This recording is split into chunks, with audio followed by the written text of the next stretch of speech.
Morning, everybody. Welcome back. This is Saturday morning, and it is Multifamily Unplugged. Good morning, everybody. I hope you're having a great weekend, and things are going well for you.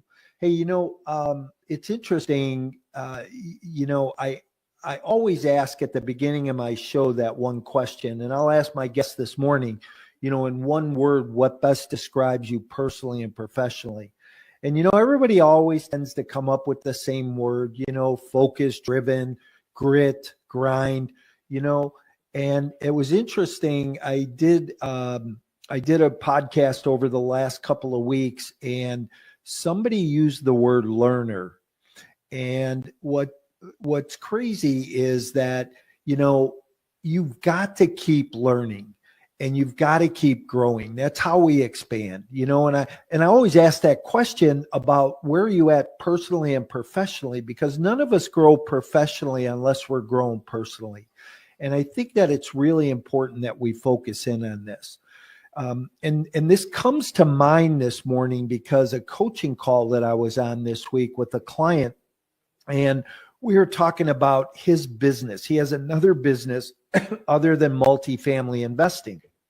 And he's in the golf cart business. And we got talking about his business. And it's crazy how much I learned from him from that exchange this week.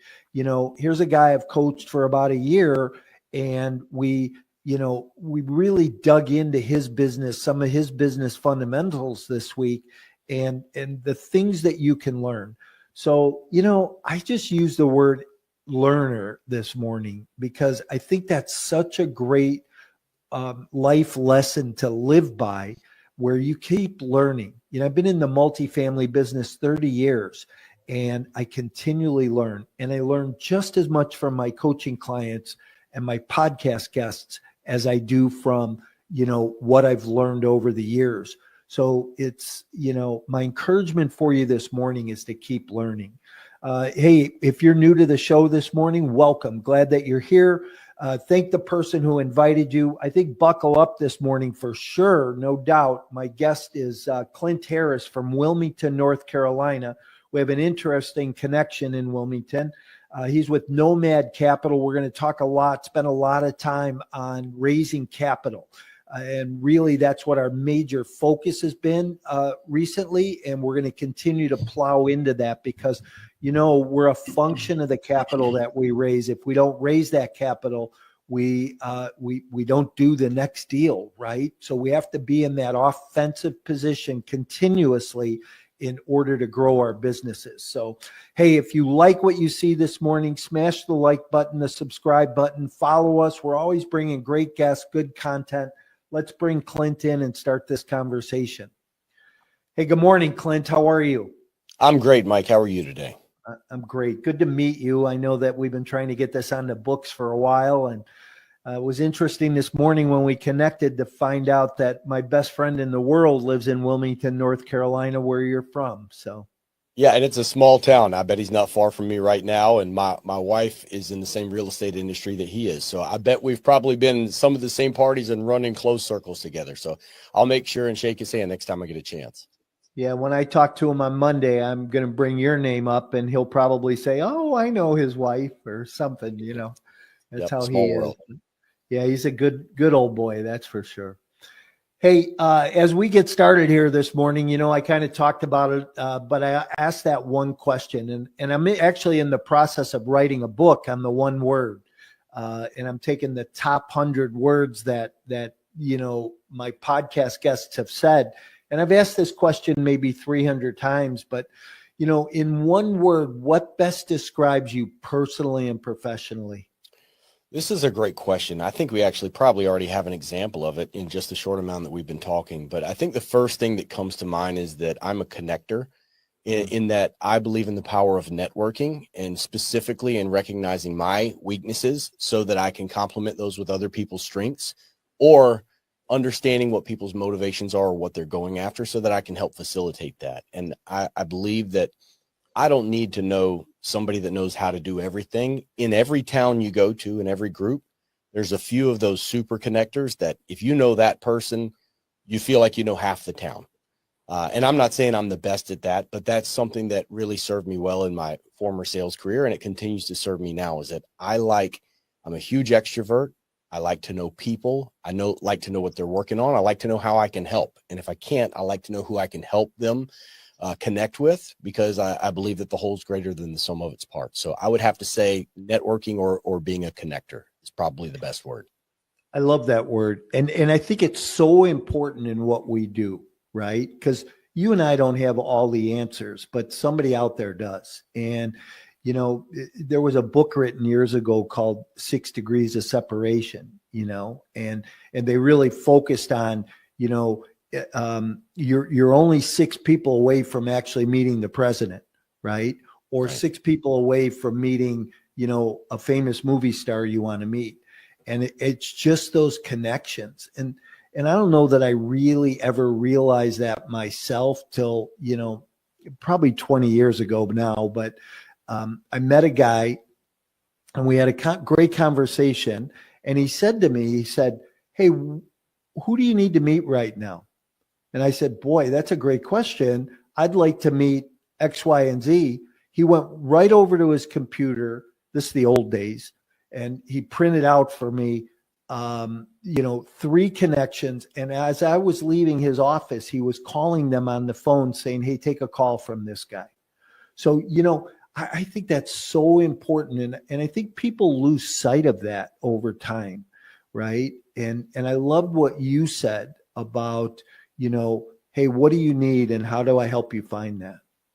Yeah, that's a great book, and that's a great illustration. There's another book that comes to mind for me is Who Not How by Dan Sullivan and Benjamin King. And the reality is, if any of your listeners or you or myself are entrepreneurial minded, we're trying to build a business or a strategy, you run into that situation where you go, how do I do this? And how do I do that? And how do I do this? And it's overwhelming, and it wakes you up early in the morning. It keeps you up at night when you're laying in bed staring at the ceiling. And the reality is, we don't have to know how to do all those things. We need to know who we have in our life that's better at those things than we are. And if you find that person, you can time warp past a lot of those challenges. And I want to be the person in my sphere that people feel like they can come to and get honest feedback, and that I'll genuinely try to help the people around me to connect. It's probably not me, but there's a good chance that I either know who or I know who will know who. And that connection right there can save you so much time and anguish. And yeah, that I've benefited from that in my life. And as I've benefited from that, it's made me want to be more of that person. And I truly believe that who we are 10 years ago is who we're going to be now, and who we're going to be 20 years from now, with the exception of the places we go, the people we meet, and the content that we consume. Right. So for those lifelong learners, and we're a sponge and we're bringing everything in, but not doing it selfishly. We're doing it with an abundance mindset that we can help other people move past their challenges by connecting them with the right person. I think that creates a really great atmosphere that it's fun to live in. Bam. I think this is going to be a mic drop show for sure. Hey, why don't you talk a little bit about your history, who you are, and how you started Nomad Capital and what you guys do? Yeah, absolutely. My name's Clint Harris, 42 years old, happily married for 13 years with 2 little boys, 5 and 2. We live in Carolina Beach, North Carolina, small island right outside of Wilmington. I had a 16-year career in medical sales, implanting pacemakers and defibrillators as a medical sales rep. For 14 of those years, my girlfriend and fiance and now wife and I were investing in real estate, single-family homes, then small multifamilies at the beach, and converting those into Airbnb properties, building a property management company. And through that process, I understood that I had been in the pursuit of financial independence. And when I achieved that and I replaced my income, I realized that I had been totally wrong, and that was not what I should have been focused on. And instead of just focusing on the financial side of things, it was what I really was after was financial, time, and location independence combined, that gave my life an independence of purpose as to how I get to spend my time with my family and the people I care about. And that is what really sparked my aggressive pursuit of all things passive income related and passive investment strategies. So I started a podcast with a co-host called Truly Passive Income. And I met my partners through local networking. Again, the power of connections. And I rode their coattails and their long experience as general contractors and self-storage developers. And in 2020, we bought an old Kmart building. We converted it to a climate-controlled self-storage facility as a joint venture. I put money in, they put money in. The lion's share of the money came from the cardiologists and surgeons that I worked with that are my good friends. That deal went very well. So we did another, and then another, and then another. And then in November of 2022, I took off my surgical scrubs for the last time. I joined Nomad Capital as a general partner. I'm one of the 4 general partners. I'm not the founder. My founders are amazing partners of mine, a father and son team of Eric and Levi Hemingway.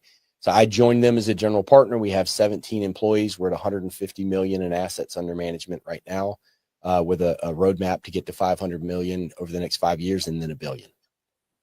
That's awesome. Wow, what a great goal. And I want people to hear that, right? That your goal is to get to $1 billion in the next 10 years, it sounds like. That's the plan. And the number I don't think is as important as the journey. The reason our group is called Nomad Capital is because a nomad is somebody that goes where they want, when they want, and does what they want. And none of us believe that money creates happiness or can buy happiness, but it does create opportunity. And so 100%. We all know that we have very limited time on this planet. And if we want to spend it with the people we love in beautiful places doing beautiful things and die with a stack of pictures instead of a stack of toys, it's nice to have a stack of commercial real estate that allows us the freedom to make those choices. Yeah. They say that money just makes you more of who you actually are. And I love that happiness comment you made. And, it brings out the true person who is there. And so, it's a scorecard, right? But hey, listen, I wanted to ask you real quick. You said your partners' names are Hemingway. Any relation to Ernest Hemingway? I'll have to ask them. They also have a long history on the water. It's quick. That's anecdote. Why I'm asking. Yeah, quick anecdote about them. So I don't believe so, because they started out in Arizona. My partner, Eric Hemingway, was a home builder in the 90s, and then in 2006 built his first self-storage facility. And then the market crashed in 2008, and nobody was building anything. So Eric and his wife and his 5 children bought a 36-foot catamaran in Greece, sight unseen, and they flew over. And they decided they're gonna go sailing for 6 months while the economy turns. Well, we all know it took a lot longer than that. They sailed for 6 months. 6 months into the journey, found out they were pregnant with their 6th child.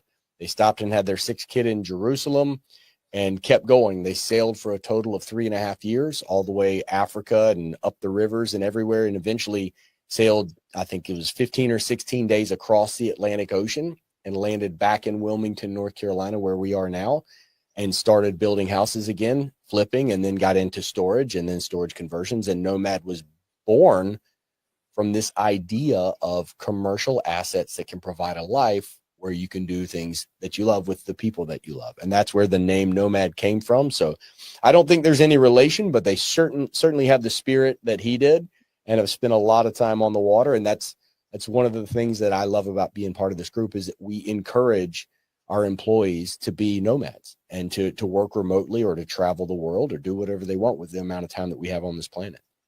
Yeah, that's awesome. What a great story that was.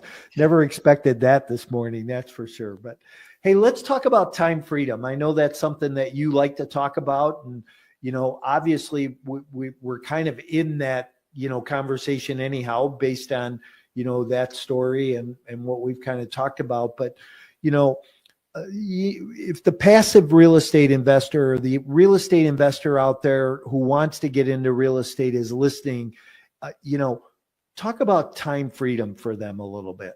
Yeah, absolutely. So to have success in real estate investing, you've got to have 3 things. It's time, it's experience, and money. You have to have some combination of those 3 things.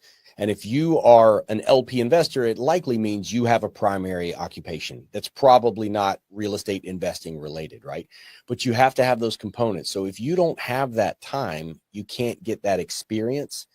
But if you're in a situation where what you do have is capital or money, you can partner with other operators, general partners, that are using their time and their experience, and the whole can be greater than the sum of its parts, right? And the way I look at it is, if you're a limited partner investor, and you're taking money and you're investing it into deals, hopefully diversified across different asset, different geography, different operator, different debt structure, different time cycle, what you're really doing every time you make an investment as a limited partner is you're buying future days off, right? And if you buy enough future days off, eventually you don't have to go back to work. The one thing that we all have is a limited amount of time on this planet. It's the one thing that we can't change, and it's the one thing that we can't get back. So the reality is, I was in an occupation for 16 years doing medical sales, which is a fairly high ceiling, but I was limited in that I was trading my time for money, right? And whatever your occupation is, for most people, we're trading our time for money, and you're basically giving up your time away from your family to pay for someone else's days off. There's only a couple ways you can really break that cycle. You can go do it on your own and make all the mistakes and take it on the chin and eventually, hopefully pull the nose up before you hit the trees and have success that way. Or you can take your capital and invest it with someone else, and your money continues to grow, and it's not limited by the amount of time that you have, right? So that's why I love the alternative investment space. It allows you to have your money get up and go to work on Saturday morning when you want to stay in bed and you don't feel like it. And the idea is eventually it's become I'm 42. It's become very difficult for my generation to save their way to retirement. My parents could, my grandparents could. There was 401ks, there was pensions, there was Social Security. 2 of those are going away. And the third was never designed to be a standalone retirement plan. So in my opinion, it's really hard to trade your time for money, live frugally enough that you can save the remainder and one day hope to retire. Your better option is to take your capital now and make investments with that are not tied to your time. That's truly an investment towards buying future days off. And if you give yourself enough runway, and that can snowball, eventually you buy enough days off that you don't have to go back to work. So that time freedom and independence of purpose is a lot of us. I specifically had trouble identifying that goal correctly. I was after the money, and that's only a small component of it. Of the people that even see that there's something so much more important than just money, oftentimes by the time we realize that, it's unattainable. So the best thing we can do is educate ourselves, network, build connections, and look for opportunity outside of the traditional paper assets, and put that money to work in a way that you're not trading your time for more money. Yeah, that's awesome. Well spoken. I love your comment, and you've said it a couple of times about buying days off, right? I think if people get that concept, that what passive investing does for them is it gives them the ability to buy time off, right? It's like, I've heard real estate trainers in the past say, when I was selling residential real estate, I heard trainers in the past say, hey, you know what? Your time is better spent prospecting. It's the same thing if you're raising capital. Your time is better spent prospecting than it is cleaning your house or cutting your lawn. Go leverage your time. Spend the $20 to have somebody cut your grass and, clean your house, and spend your time focused on what you do, and that's kind of what you're doing in passive investing also, is you're buying back that time. Totally. If you're a high earning income individual, why would you want to go flip houses or do anything like that where, your time is likely more valuable than that? So stay in your circle of excellence, right? What's the highest and best use of your time? And anything else outside of that you can hire someone else to do for less than that going rate is probably a bad deal for you to do it yourself, when you can keep the main thing. And what you should really be focused on is creating the value delta between what it takes you to live and what you're bringing in. And then whatever that delta is, make it get up and go to work for you and buy your time back. Yeah, 100%. I remember a funny slogan comes to mind, but when I was a kid growing up, I remember always hearing 40, 40, 40. You work for a company for 40 years, 40 hours a week, and at the end you get a $40 watch. Right, as your retirement bonus. But I don't think that even happens anymore today, because you might work 50 to 60 hours a week over 40 years and have multiple companies you work for. Nobody even knows who to give a watch to anymore. So, you have to create your own lifestyle around that. Absolutely. And I think the days of working that long for one company are kind of they're changing quickly. We're all kind of becoming cogs in a wheel, and people are Yeah. willing to chew you up and spit you out a lot faster than they used to. Yeah, 100%. Hey, let's talk to the capital raiser, right? You and I both deal with a lot of capital raisers in our world, and let's talk to the person who's out there raising capital. What are your best processes around raising capital?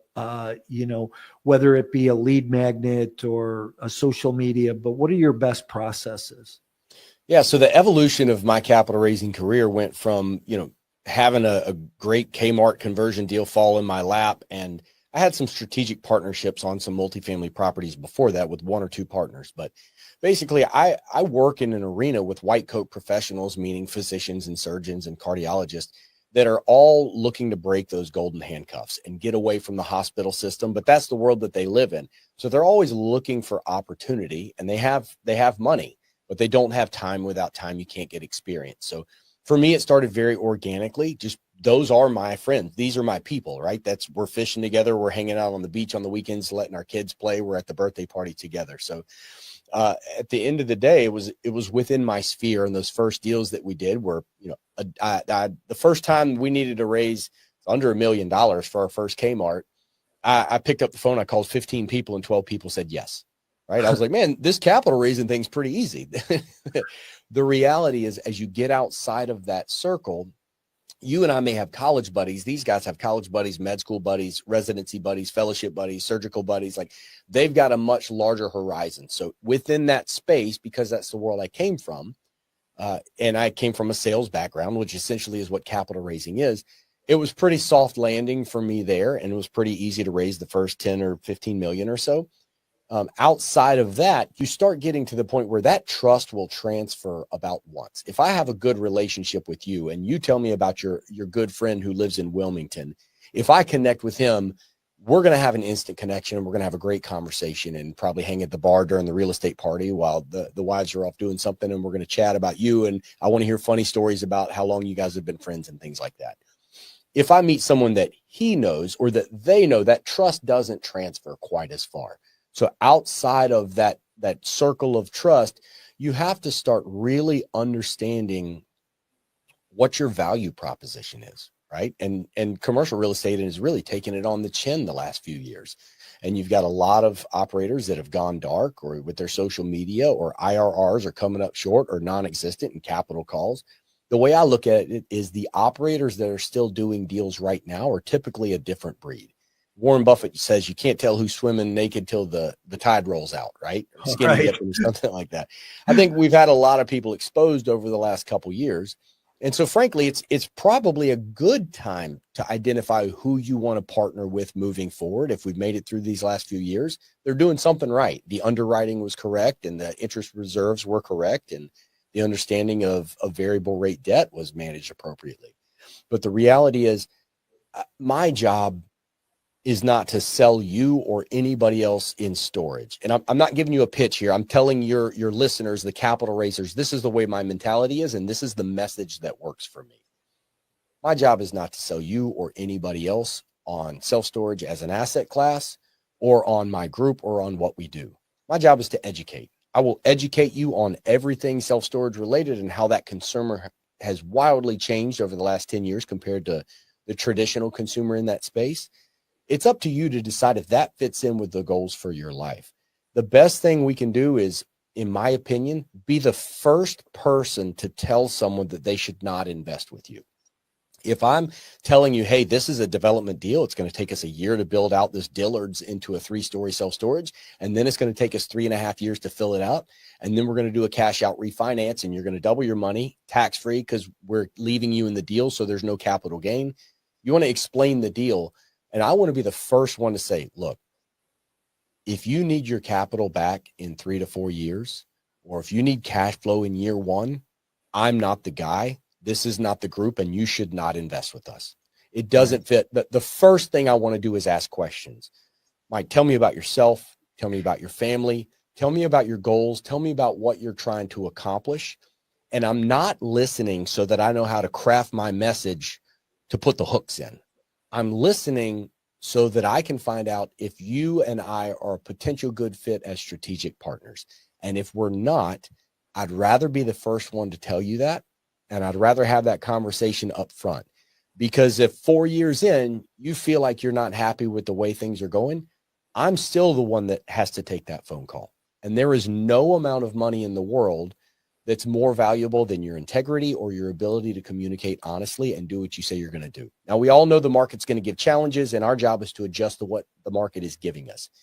But the reality is, people need to know that when they are talking to me, if it's not the right fit, I would like to be the first one to tell them that. And I think it builds a level of trust where we feel like the people that we are partnered with for the long term are committed to the strategy, and that we are in this together, and that there's synergy there. The reality is, it can't just be about the money that you're raising. It has to be about understanding the operators and the integrity and the morality there, understanding the communication that they have a track record of putting out, which is absolutely paramount. And in my humble opinion, remember that our job as capital raisers is not to sell the operator or sell the opportunity. It's to identify the goals of the investor, and then identify the opportunity and the strategy, and don't look for overlap of where it will work. Look for where it won't. Look at the potential issues that you could say, hey, listen, I hear what you're saying. You're retiring in 3.5, maybe 4 years at the most. Your wife's probably going to be 6 months before you or 6 months after you, whatever it may be. Here's where I see this could be an issue. This is a reason why this may not be the right fit for you. You really need to think this through. And I got to be honest with you, I would probably encourage you, based upon what you're telling me, I'm making up scenarios here, but if you're telling me you need cash flow in 12, 18 months because your daughter's going to school, I got some great recommendations of who you should look at. The reality is, I don't think I'm the guy. My recommendation from what you're telling me so far is you probably shouldn't invest with us. And this isn't reverse psychology. This is, you're telling them where you guys stand, where they stand, and you're not looking for where it connects. You're looking where it potentially doesn't. You're looking for those future discussions that could cause some problems down the road, and you want to get ahead of those and avoid them up front. And oftentimes what you'll find is that that objection maybe wasn't as big as they originally thought, or maybe they just hadn't walked all the way through the scenario, or oftentimes, you know what, you're right. This is not right for me, but I know someone that it might be good for, and I'd love to connect you.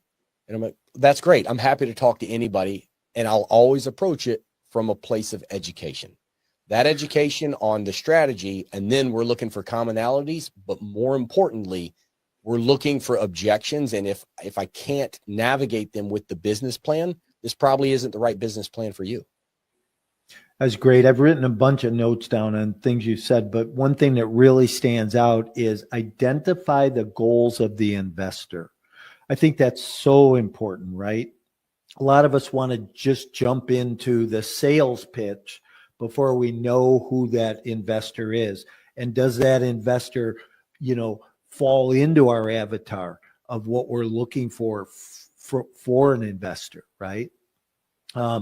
How do you go about, so once you get out of that circle of, the lab coat professionals that you talked about, how do you attract new investors? What tools or systems do you have that are getting you in front of new potential investors?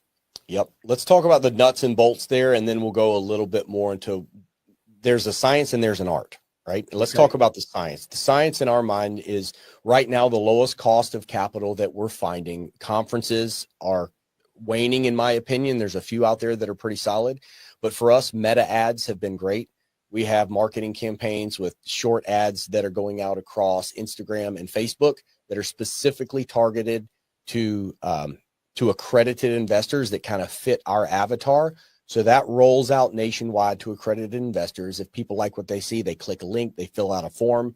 It comes into our office. In our office, we use a setter and a closer system where a setter is going to initiate an initial call with them, set up a meeting, usually have a 20, 25, 30-minute meeting where they're getting to know that investor. They're asking questions. And that's a long conversation to really try to get down to the heart of what they're looking for. And then that setter will send them some information and some webinars, and that will eventually, if they sound like they're a great prospect, they get qualified as a medium potential or a high potential investor, depending on their timeline, the amount of capital, and if they're accredited. If that lines up with the timeline that we have for our current offering, they'll get set up with a closer call, which is one of the two general partners, usually me or one of my other partners. And we have a conversation where we're really going in depth with them there to find out, is this a good fit?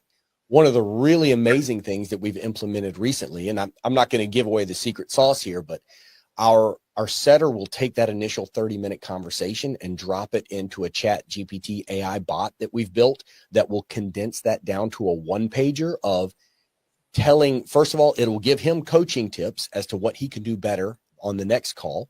And then it will give a closer summary as to who that person is, what they love, what their goals are, what their objections are, the way that they communicate, the vocabulary that they use. And it will give me bullet points as the most effective ways that I can connect with them in a meaningful way so that we're building quicker rapport. Instead of me having to spend the first 15, 20 minutes asking questions, I can take all the information they've already had, recorded, and I can have that as a one-pager from a 25, 30-minute conversation.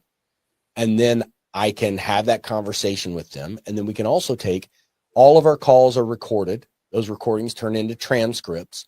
We can take the transcript from 1,000 different calls. We can drop it into AI software as well, and it can spit out coaching tips. It can spit out nomenclature that we should be using. It can spit out the top objections and the best way to handle those objections and the top goals that our investors are looking for so that we know that our ads are going out to the right people, right? So we're getting really, really linear by leveraging AI. I think that's something that's really important. On the art side of things, those are lukewarm leads because they've seen an ad, they're interested. Hey, I've heard about storage. They click on it, they fill out the link, and they're on the way in. It's one unidirectional, right? They're coming to us because of an ad that they saw. I also do a decent amount of podcasts. I want to be out there. I have a podcast with over 100 episodes, but the reality is, if you are a capital raiser, my coaching would be this: you need to look at your conversion rate and you need to look at your average investment, right? Let's make up some numbers here, but let's say I know that of everybody I talk to that's somewhere in this ecosystem of potential interest in real estate, 10% of those people are going to be interested. And then of those 10% that I talk to, let's say 10% of them are actual investors. Well, that's a 1% of that total number, right? So you're looking at a 1% conversion rate. And let's say the average investor comes in with $100,000. Our average right now is like 178 or something like that. Well, whatever it is, let's say that if I know my average investor is coming in for $100,000 and I've got a 1% conversion rate, then that means I need to talk to, 10, whatever the number is, do the math. It's like 100,000 people. I need to get in front of 100,000 people. And then what you do is you say, how much money do I need to raise this year? I need to raise $50 million this year. So $50 million divided by the average investment is 5,000 people, right? Did I do that math right? No, it's 500,000 people, whatever it may be. And so you take that number and you multiply it by 100. That's the number of people that you actually need to have hear your voice and talk about what you're doing. Am I going to grow a podcast with 500,000 listeners or again, I'm making the numbers up, whatever that number is? No, but podcasts are very transactional.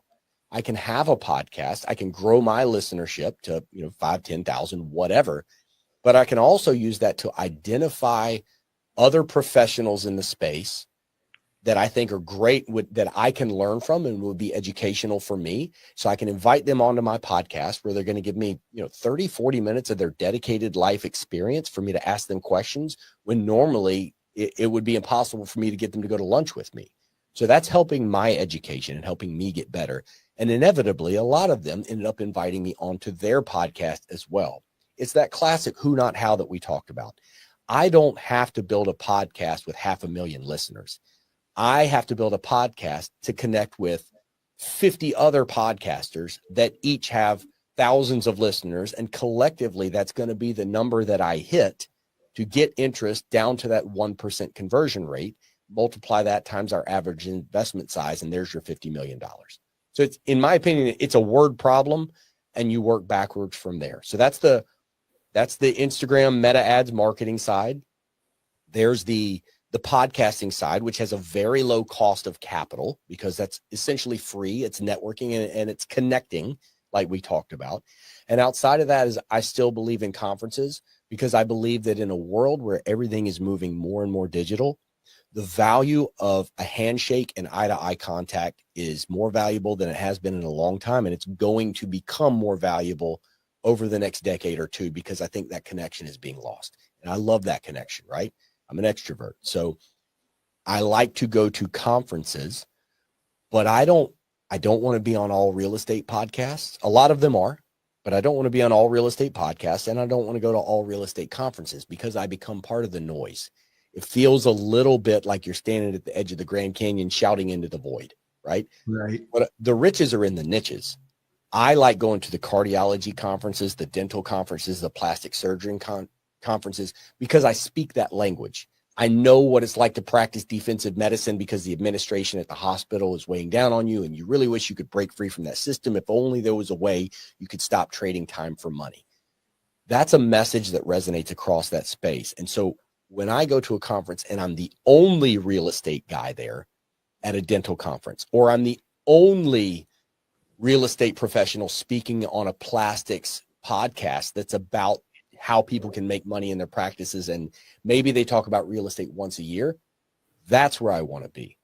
I am going to have a higher conversion rate when I'm a big fish in a small pond, right? And so that's the verticals that I'm having the most success with right now. In the podcasting space, specifically podcasts where you're not just part of the noise, and in a transactional space, using your conversion rate to understand the amount of people that you need to get in front of, and then using a VA to book those and get yourself. I think I've been on 54 podcasts in the last 8 months as a guest speaker. And the connections I've made through that is honestly worth more than the capital that I've raised. The relationship equity that I have and what I've learned is incredible. And it's honestly not necessarily for me being on the podcast. It's because I can get people like you to come back on my podcast where I get to shut up and listen. That's where I learn. That's where I get better. So that's the investment into myself and into the law of 100 hours, where if you spend 100 hours studying something, you know more than 99% of the population. 100 hours is only 18 minutes a day in the car, which is less than the average commute. I used to think that the best way to spend that time was listening to podcasts. The best way to learn about anything is to start a podcast. But it's the verticals of those ads, podcasting, and physical connection at conferences in a meaningful way where you stand out because you're swimming in the other direction for most of the people that are there.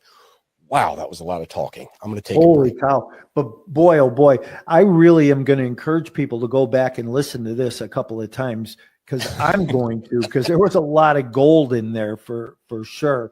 But I like what you said about relationship capital. You know, I think people negate that too much, right? They think that the gold is in the money or the investor deposit. It's not. It's in the relationship capital, because that's the piece that goes on and on and on and on and lives beyond the deal, right? So very awesome. Hey, I appreciate you being here this morning, man. You sure brought a lot. Tell people how they find your podcast. Yeah, Truly Passive Income is our podcast. Again, I'd love for you to go there and listen, but frankly, I really don't care. I'm not trying to grow that into anything big. I use it because it's a great tool for me to connect with unbelievable people with great track records like yourself. So Truly Passive Income is the name of the podcast. And and then besides that, if you're interested in connecting with us, I'm happy to talk to anybody, educate any way that I can about storage, Airbnb, anything else. Best way to connect with us as a group is nomadcapital.us, or you can email me directly, clint@nomadcapital.us. Awesome. Yeah. And if anybody has an interest in self-storage or what Clint is doing, definitely reach out to him. Clint, I'm going to move you to the back room, say goodbye to the audience. And if you hang out with me for a minute, that'd be great. That's awesome. Thanks for having me, and everybody listening. Thank you for investing in yourselves. Keep doing that. Spend that 18 minutes a day. Get those 100 hours in. You'll know more than 99% of the population about that given subject matter. Love that. 100%. Thanks, Clint. Hey, everybody, that's an awesome episode. And as I said at the end, you know what? I'm going to encourage you to go back, listen to this a couple of times. You know, I always tell the story about when I first got into real estate. I listened to that tape over and over and over again to learn how to do the business, and wound up going out and selling 78 houses in 9 months.